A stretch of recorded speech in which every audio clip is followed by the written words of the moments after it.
C'est une prophétie dont le temps est déjà fixé. Elle marche vers son terme, elle ne mentira pas. Si elle tarde, attends-la, car elle s'accomplira. Elle s'accomplira certainement.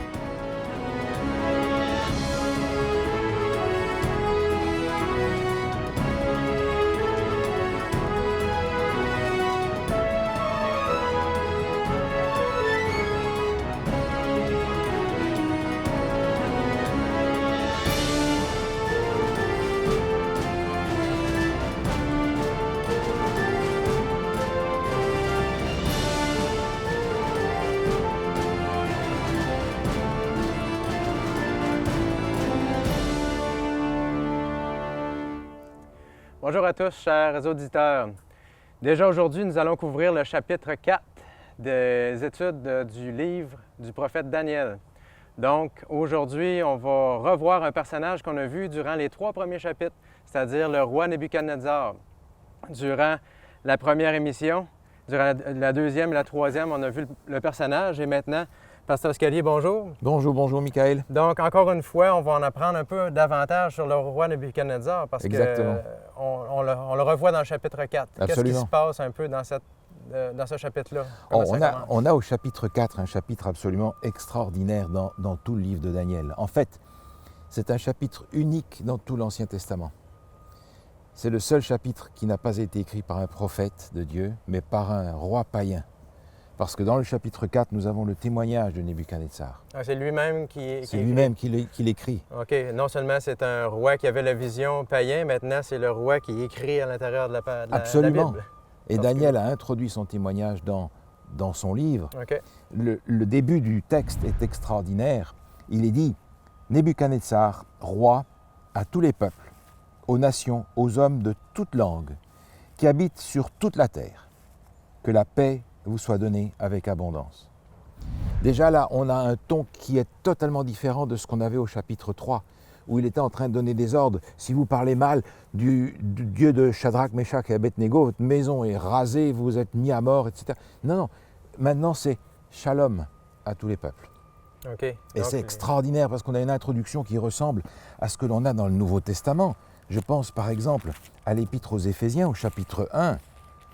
On n'est pas du tout à la même époque. L'apôtre Paul écrit, Éphésiens chapitre 1, « Que la grâce et la paix vous soient données de la part de Dieu notre Père et du Seigneur Jésus-Christ. » Voilà comment commence le chapitre 4, qui se situe maintenant environ 25 ans après les événements du chapitre 3. Donc dans ce temps, Nebuchadnezzar a eu le temps de vivre beaucoup de choses que nous allons voir. Son cœur semble avoir changé énormément à première vue. Et à l'intérieur du chapitre 2, on se souvient, le roi avait eu une vision dont il ne se souvenait plus aucun détail de cette vision-là durant la nuit, et encore moins évidemment l'interprétation. Et là, encore une fois, il y a une vision. Oui. Mais cette fois-ci, il s'en souvient, mais encore une fois, il y a besoin d'aide pour en connaître les détails. C'est curieux parce qu'il y a une vision et puis il va réagir un petit peu comme avant. Il va expliquer qu'il a eu un songe, mais il s'en souvient cette fois-ci. Il va faire venir les sages de Babylone pour lui expliquer. Il dit, voilà, personne n'a été capable de m'expliquer. Et au verset 8, il est dit, « En dernier lieu se présenta Belchatsar d'après le nom de mon Dieu, Daniel, qui vient pour lui expliquer. » Cette fois-ci, c'est Daniel qui vient lui-même et qui se présente à lui pour lui donner l'explication. Encore une fois, il a cherché l'explication partout, il ne l'a pas trouvée.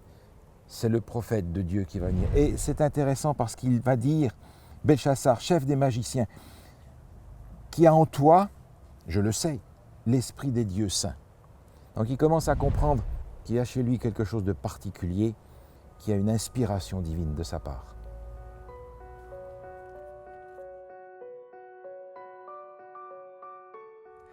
OK, donc quel est le songe que le roi Nebuchadnezzar a eu cette fois-ci?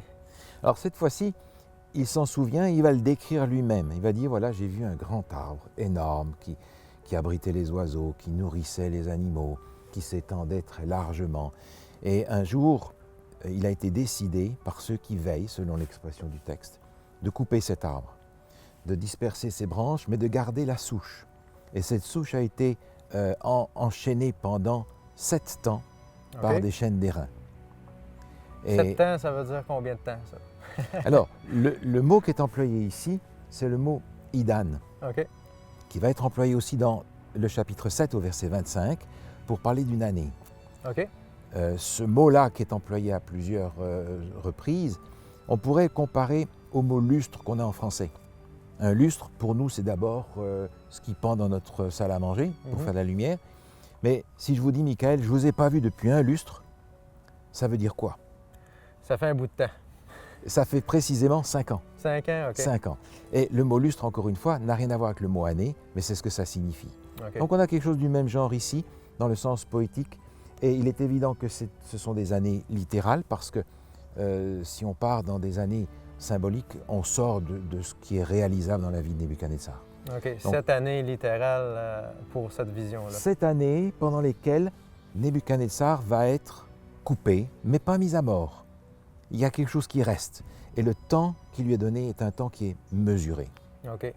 Et qu'est-ce que ce songe-là, justement, signifie si on va chercher les détails? Alors Daniel a été appelé parce qu'il a en lui l'esprit des dieux saints, et il va être étonné d'entendre ce songe parce qu'il va comprendre ce que ça veut dire, et il va commencer à en donner l'explication au roi.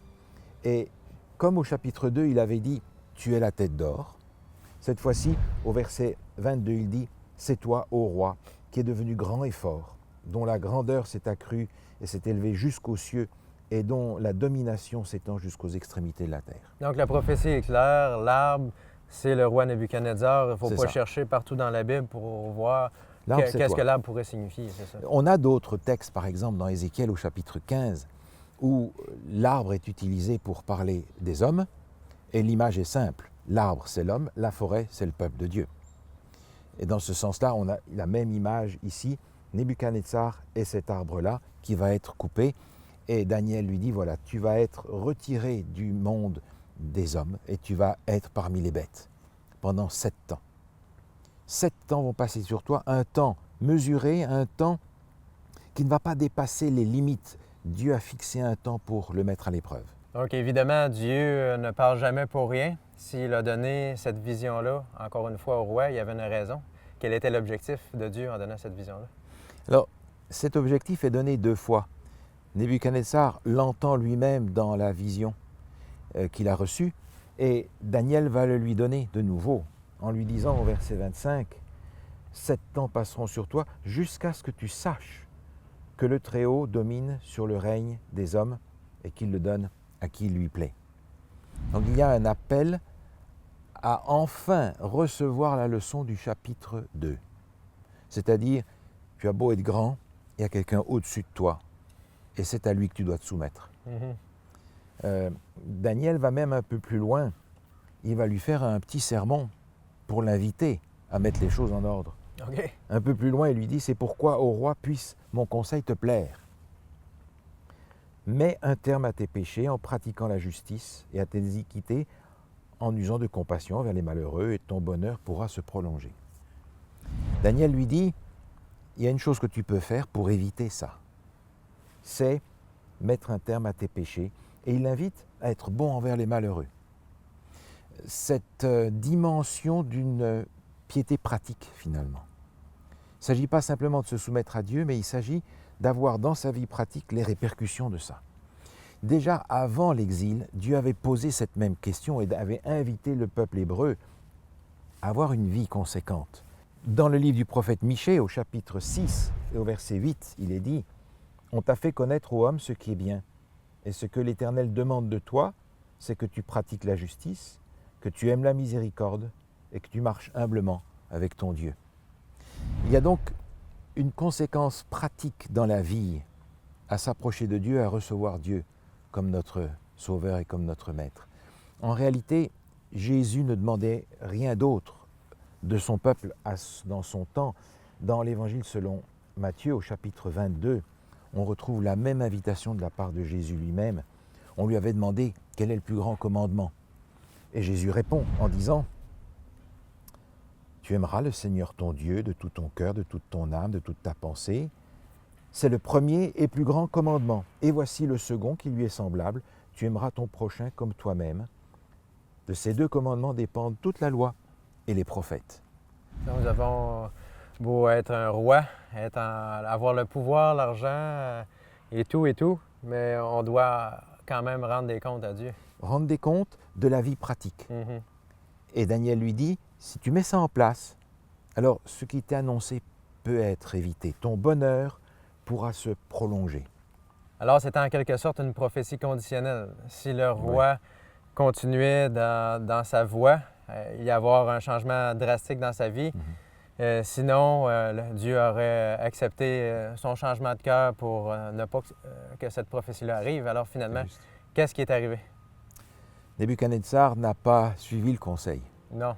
Le temps a passé, il a oublié ça et la prophétie s'est réalisée. OK. Le texte nous dit, au bout de 12 mois, Nebuchadnezzar se promenait dans le palais royal à Babylone. Le roi prit la parole et dit, « N'est-ce pas ici Babylone la grande que j'ai bâtie comme résidence royale par la puissance de ma force et pour la gloire de ma magnificence ?» Donc on entend beaucoup d'orgueil dans ce commentaire-là. Énormément, énormément. Et 12 mois après, 1 an après, il avait oublié cette affaire-là. Il était redevenu naturel, si on peut dire, le naturel est revenu. Et c'est à ce moment-là que Dieu est intervenu. Il nous a dit, la parole était encore dans la bouche du roi, qu'une voix descendit du ciel et dit, apprends, roi Nebuchadnezzar, qu'on va t'enlever le royaume. Donc Dieu lui parle cette fois-ci directement. Et c'est l'application de cette vision qu'il a eue précédemment. C'est intéressant parce que Babylone est une ville extraordinaire. Il en a fait véritablement une des merveilles du monde. C'est une ville qui s'étendait sur 5 km².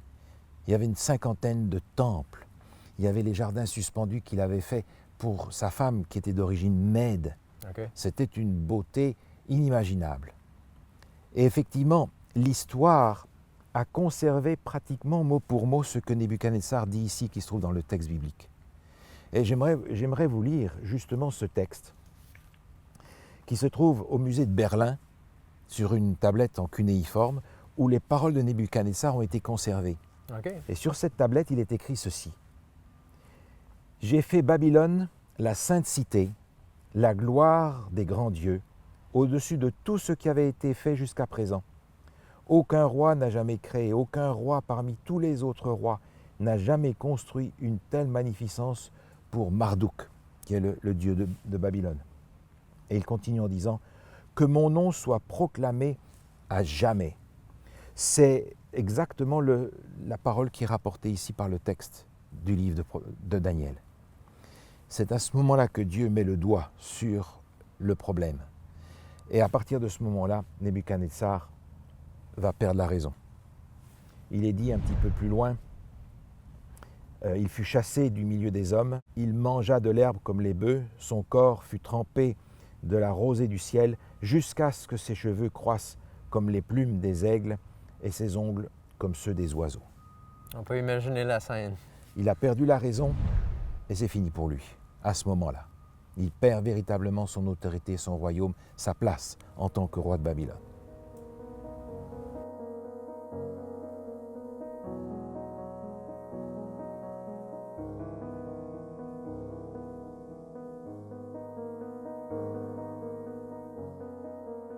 Maintenant, si on regarde un peu plus en détail, qu'est-ce qui est arrivé exactement à Nebuchadnezzar? C'est une maladie? C'est quoi? Alors, les spécialistes parlent de lycanthropie ou de boanthropie. C'est-à-dire les gens se prennent pour des loups ou se prennent pour des bœufs. Et il semble que ce soit une maladie que l'on trouve encore de temps en temps aujourd'hui. Certains cas sont observables de nos jours. Mais effectivement, c'est une maladie quand même un peu particulière. Et est-ce qu'on trouve en fait une description de ça dans l'histoire quelque part, qu'il y aurait eu un roi nommé Nebuchadnezzar qui aurait eu quelque chose de similaire? Il y a plusieurs sources historiques par rapport à ça, et j'aimerais simplement en mentionner une. C'est un prêtre babylonien qui a vécu 3 siècles après l'événement, qui s'appelle Bérose, et qui a écrit quelque chose, juste une phrase dans son texte où il dit « Nebuchadnezzar tomba brusquement malade alors qu'il était pris dans la construction d'un mur, puis il mourut. » Donc on a dans l'histoire des indications de la maladie de Nebuchadnezzar, on n'a pas des détails là-dessus, mais c'est une maladie qui est documentée dans l'histoire, qui est véritablement le reflet de ce que nous avons dans le texte. Nebuchadnezzar a perdu la raison, et c'est finalement ce qui arrive quand on essaie de se mettre au-dessus de Dieu, quand on veut être dépendant de soi et non pas de Dieu, c'est vraiment ce qui arrive. OK. Et il y avait un texte que vous vouliez amener, je pense, par rapport à l'orgueil du roi, dans un livre de Pierre, je crois. Alors, l'apôtre Pierre, vous vous en souvenez, mentionne ça. Il dit « Dieu résiste aux orgueilleux et il fait grâce aux humbles Mhm. C'est véritablement ce que ce chapitre nous enseigne en particulier. Analyser la vie du roi de Nebuchadnezzar, on n'aurait jamais cru qu'il se serait converti, qu'il aurait changé de cœur. Non, tout à fait. C'est une transformation extraordinaire. Dans ce chapitre, au verset 34, il nous est dit « Après le temps marqué, moi, Nebuchadnezzar, je levai les yeux vers le ciel et la raison me revint. » La dernière partie de ce chapitre est véritablement un acte d'adoration que Nebuchadnezzar offre à Dieu et qui est tout à fait inattendu quand on a connu Nebuchadnezzar avant. Et j'aimerais simplement noter quelques indications ici. Il dit ensuite « Je bénis le Très-Haut, j'ai loué et glorifié celui qui vit éternellement. » Il y a là trois verbes d'adoration. Il loue, il glorifie, il bénit. Et faisant le pendant avec ça, il y a trois qualités de Dieu. Il vit éternellement, celui dont la domination est une domination éternelle et dont le règne subsiste de génération en génération. Et à la fin de cet acte d'adoration, Nebuchadnezzar reprend le même schéma. À la fin, il dit « Maintenant, moi, Nebuchadnezzar, je loue, j'exalte et je glorifie. » Trois verbes encore d'adoration qui correspondent à trois qualités de Dieu. Je glorifie le roi des cieux, dont toutes les œuvres sont vraies, les voies justes et qui peut abaisser ceux qui marchent avec orgueil. Une admiration de ce Dieu qui est extraordinaire. Et on voit là un roi orgueilleux qui tout d'un coup est devenu humble et qui reconnaît Dieu comme son maître. Extraordinaire. Donc c'est tout un encouragement pour ceux qui se sentent hors d'atteinte de Dieu. Si le Seigneur a pu travailler dans le cœur de Nebuchadnezzar, il peut travailler dans le cœur de n'importe qui. Alors, en regardant tout ce qu'on a vu sur Babylone jusqu'à maintenant, on peut affirmer que Babylone est arrogante, Babylone se prend pour Dieu et Babylone est même prête à persécuter lorsque c'est nécessaire, lorsque les gens affirment le contraire ou osent défier l'autorité. Alors, est-ce qu'il y a d'autres éléments qu'on pourrait tirer de ces textes-là, entre autres du chapitre 4? Oui. Oh, il y a deux choses en particulier que j'aimerais mentionner. La première, c'est le fait que Dieu va intervenir dans la vie de Nebuchadnezzar à un moment très précis. C'est au moment où Nebuchadnezzar est en train de dire « Regardez, j'ai fait tout cela pour ma gloire, pour ma magnificence. » Dieu intervient à ce moment-là pour lui dire « Écoute, ce que tu fais, ça vaut rien, ça peut être détruit en un instant. Tu ne peux pas tirer ta gloire et ton identité de ce que tu fais. » Dieu est en train ici de dire « Le salut par les œuvres, c'est l'échec. » Dans le livre de l'Apocalypse, Babylone est tombée. C'est l'échec du salut par les œuvres et de la gloire tournée vers soi-même. Ça, c'est la première chose que Dieu veut enseigner ici et nous faire comprendre que Nebuchadnezzar, comme n'importe qui, devra d'abord reconnaître Dieu comme son sauveur avant de pouvoir avoir l'espérance de la vie et de la gloire éternelle. OK. Ça, c'est la première chose. Quel est le deuxième élément? Le deuxième point, c'est en rapport avec la situation que l'on vit ici dans le chapitre 4. Parce que Nebuchadnezzar, lui-même, a été l'instrument par lequel on a fait le tableau de ce qu'est Babylone et que vous avez très bien décrit il y a un instant. Mais maintenant, Nebuchadnezzar ne correspond plus à ça parce qu'il a passé par l'expérience de la conversion, de la repentance et de la conversion. Autrement dit, Nebuchadnezzar, roi de Babylone, n'est plus babylonien dans ce sens-là. Il est devenu comme Daniel, qui n'est pas babylonien. Ce qui veut dire que dans ce texte-là, comme dans les textes qui vont suivre, Dieu n'est pas en train de condamner des individus, il est en train de condamner des systèmes, des modes de pensée, des institutions auxquelles on peut souscrire ou non. Et les individus qui sont là ont le choix d'appartenir à ces institutions ou pas, de souscrire à ce mode de pensée ou non. Et cet appel est adressé déjà depuis longtemps dans les Écritures. Dans le livre du prophète Ésaïe, par exemple, au chapitre 48, en rapport avec l'annonce de la libération d'Israël, qui devait venir plus tard, il est dit « Sortez de Babylone, fuyez du milieu des Chaldéens, avec une voix d'allégresse, annoncez-le, publiez-le, faites-le savoir jusqu'aux extrémités de la terre. L'Éternel a racheté son serviteur Jacob. Et dans le livre du prophète Jérémie, le même appel retentit, où il est dit « Fuyez de Babylone et que chacun sauve sa vie, de peur que vous ne périssiez dans sa ruine. » Ça, c'est en rapport avec la Babylone historique et l'Israël historique au moment de l'exil. OK. Mais on va retrouver la même chose dans le livre de l'Apocalypse. Au chapitre 18, le même appel va retentir. Et dans l'Apocalypse, bien entendu, on se passe ici dans un contexte de la fin des temps. Au chapitre 18 de l'Apocalypse, ce même appel retentit. Après avoir dit « Elle est tombée, Babylone la grande », le texte continue au verset 4.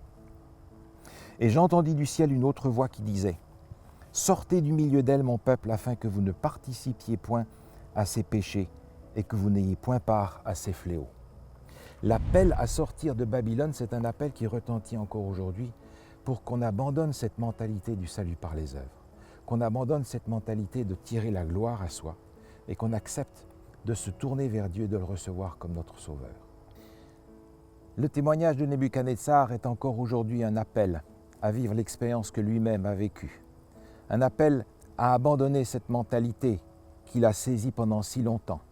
Et le témoignage qu'il nous apporte est un témoignage qui montre que nous pouvons aussi aujourd'hui, en acceptant Jésus comme notre Sauveur, comme notre Seigneur, nous pouvons aussi recevoir cette paix que Nebuchadnezzar propose et qu'il propose de la part du Seigneur en abondance.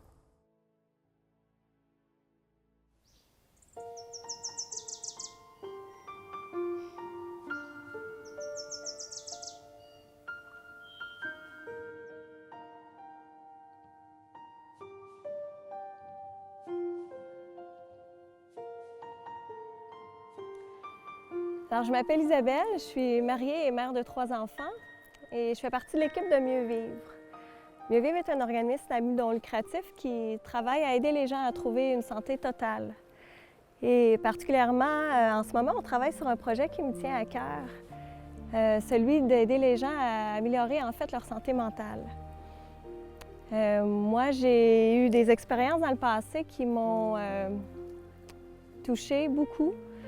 En fait, j'ai une amie, il y a un peu plus de 5 ans, qui s'est enlevée la vie suite à une dépression. Et j'ai aussi ma mère, quelques mois plus tard, qui s'est elle aussi enlevée la vie. Alors, ces événements m'ont évidemment beaucoup bouleversée. Ils m'ont aussi amenée à chercher des réponses, des solutions aussi, à comprendre en fait ce qu'est la dépression, ce qu'est la santé mentale. J'ai aussi, à travers ces expériences-là, été sensibilisée à écouter plus les gens autour de moi. Et je me suis rendu compte, en fait, qu'il y a beaucoup plus de personnes qu'on pense qui, en réalité, souffrent de dépression sans le savoir même elles-mêmes. Évidemment, leur entourage ne savent pas non plus, ne comprennent pas. Malheureusement, au Canada comme ailleurs, je pense que la dépression ou les troubles anxieux sont en fait des sujets extrêmement tabous. Même si au Canada, on dit qu'il y a en fait plus d'une personne sur 10 qui est atteinte de troubles de l'humeur et de troubles anxieux. Et en fait, on sait maintenant qu'à l'échelle mondiale, il y a 450 millions de personnes qui souffrent chaque année de ces troubles. Donc, c'est un sujet qui est absolument actuel, qui est très sérieux, qui demande une attention particulière.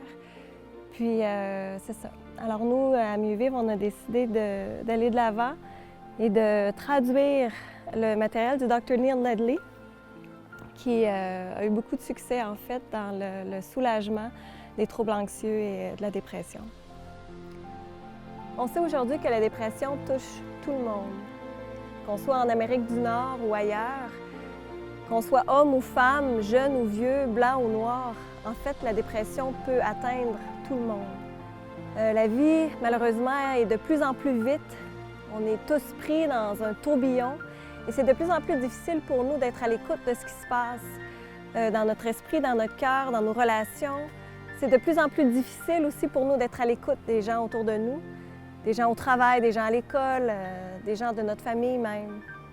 Alors, le livre « Surmonter l'anxiété et la dépression » vient justement nous donner un outil pour essayer de comprendre ce qui se passe, pour essayer de nous aider à prévenir justement la dépression et nous donner des outils utiles pour la vaincre, la surmonter. Le livre Depression the Way Out, que nous avons traduit sous le titre Surmonter l'anxiété et la dépression, a été écrit par le Dr. Neil Nedley. En fait, c'est un médecin interniste aux États-Unis qui a écrit ce livre qui est en fait divisé en 10 chapitres.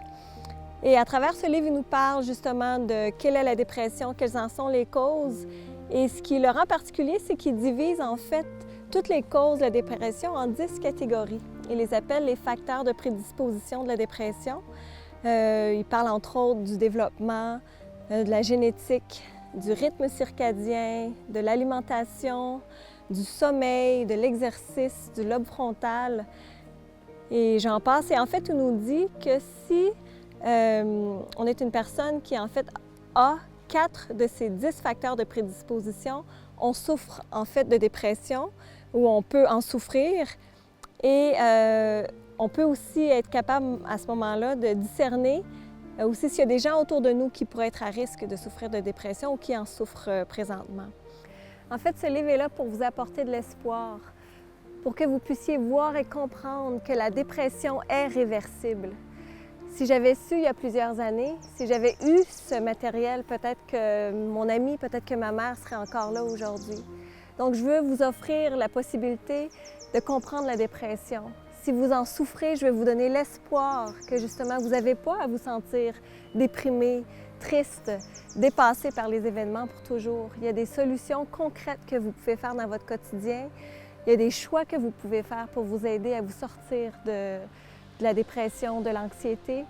Si vous connaissez même des gens autour de vous que vous avez la difficulté à comprendre, si vous avez des gens que vous aimez, que vous voyez souffrir, mais que vous n'avez pas les outils que vous avez besoin pour les aider, ce livre est conçu pour vous. Alors, je vous invite à le commander au www.mieuxvivre.org. Vous pouvez aussi commander par téléphone en composant le 418 313 9952. C'est dans le 418 le 313 99 52. Prendre soin de sa santé mentale, c'est une autre bonne façon de mieux vivre.